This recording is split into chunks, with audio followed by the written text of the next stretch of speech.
নমস্কাৰ বন্ধু বান্ধৱীসকল আপোনালোকলৈ মই স্বাগতম জনাইছোঁ কমলা ৰাভা পিগ ফাৰ্ম ইউটিউব চেনেলৰ তৰফৰ পৰা যিসকলে আজি মোৰ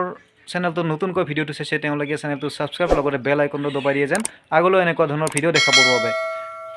বন্ধুসকল আজিৰ ভিডিঅ'টো লৈ আহিছোঁ মই এখন গাহৰি ফাৰ্ম দেখাবলৈ গৈ আছোঁ যিখন ফাৰ্মেৰে তেখেতে নিজৰ ঘৰখন ধুনীয়াকৈ চলাইছে আৰু লগতে অন্য ব্যৱসায়তো ব্যস্ত হৈ থাকি তেখেতে ফাৰ্মখন চলাই গৈছে সেই ফাৰ্মখন আপোনালোকক মই দেখুৱাই যাম আপোনালোকে ভিডিঅ'টো প্ৰথমৰ পৰা শেষলৈকে চাই যাব বলক মই এতিয়া ফাৰ্মখন দেখাবলৈ যাওঁ পালো আৰু এতিয়া বেছি দূৰ নাই আপোনালোকে চাই থাকিব এইটো তেখেতৰ ৰাস্তাটো ফাৰ্মত যোৱা তেখেতৰ নিজৰ ঘৰৰ বাৰীতে বনাইছে ফাৰ্মখন চব যাই আছোঁ মই বৰ্তমান ধুনীয়া পৰিৱেশ মাজেৰে যাব লাগে ৰাস্তাঘৰ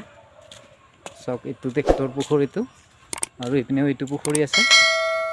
ধুনীয়া পৰিৱেশ গছৰ তলে তলে ধুনীয়াকৈ যাব লাগে এইটো পুখুৰীটো তেখেতে ইয়াতে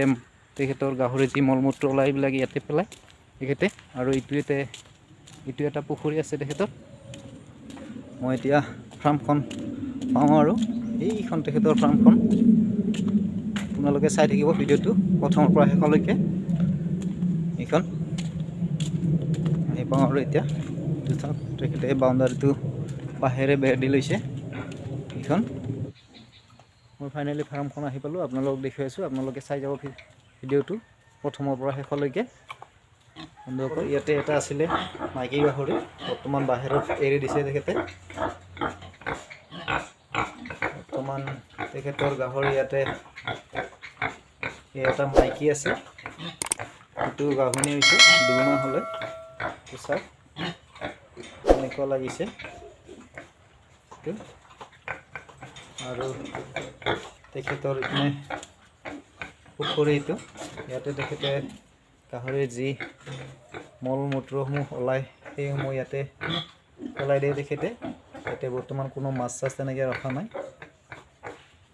আৰু ইয়াতে হ'ল এই দুটা পাকাৰ গঁৰাল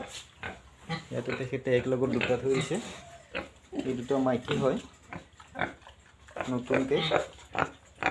আৰু এইটো এটা দুটা বৰ্তমান ক্ৰছ কৰাইছে মানে 15-20 দিন হৈ গ'ল এইটো হ'ল তেখেতৰ বৰ পাঠাটো কেনেকুৱা লাগিছে আপোনালোকে চাব এইটো পাঠাটো ডাঙৰ পাঠাটোৰ বয়স হৈছে অলপ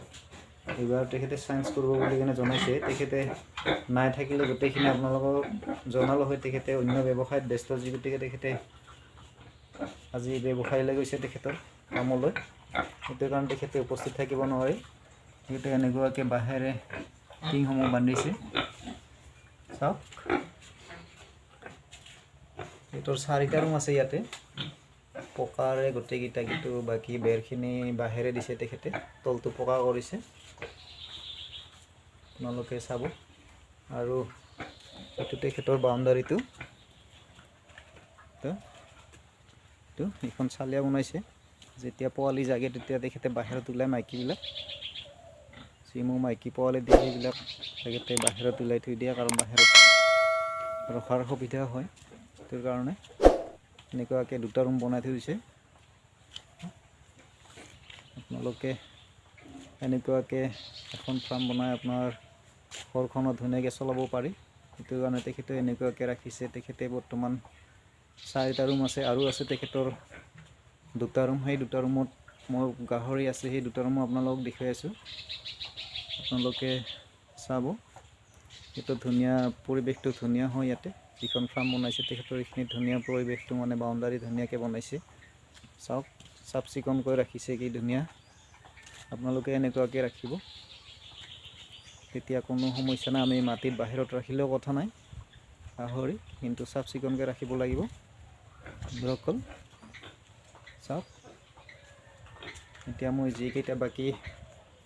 আছে সেইকেইটা মই ৰুম দেখুৱাম তাতে পোৱালি আছে আৰু মাইকী আছে আপোনালোক দেখুৱাইছোঁ আপোনালোকে চাই যাব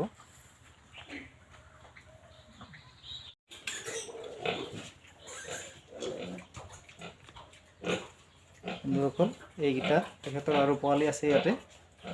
ইয়াতে 2টা ফেন্সিয়াৰ ক্ৰছ আনিছে তেখেতে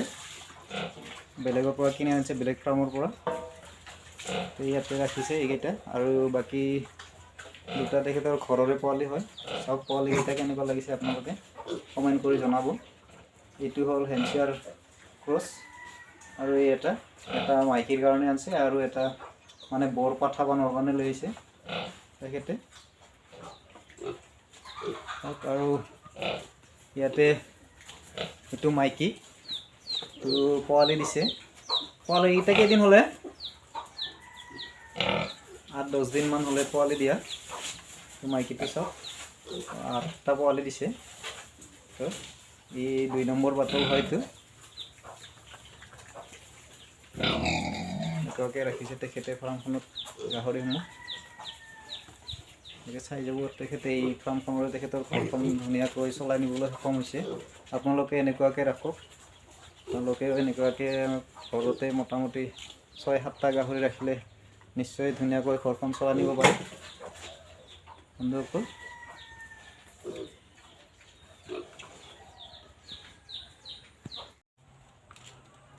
বন্ধুসকল আপোনালোকে ফাৰ্মখন দেখা পালে। আশা কৰিম যিসকল আমাৰ ডেকা ভাই বন্ধু আছে তেওঁলোকো এনেকুৱাকৈ 4-5টা ৰুম বনাই ফাৰ্ম এখন আৰম্ভ কৰক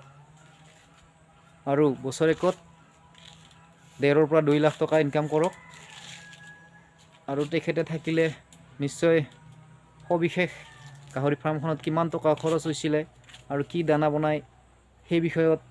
জনাই গ'লো হয়, কিন্তু তেখেতে নাই কাৰণে আজি মই সেই কথাখিনি সুধিব পৰা নহ'ল। পিছলৈ মই তেখেতৰ লগ কৰি কিমান খৰচ হৈছিলে কি হৈছিলে সেই বিষয়ত মই জানিব বিচাৰিম, তেখেতে নিশ্চয় জনাব। বন্ধুসকল আজিৰ ভিডিঅ'টো এয়াই আছিলে। আজিলৈ ৰাখিছোঁ, ধন্যবাদ।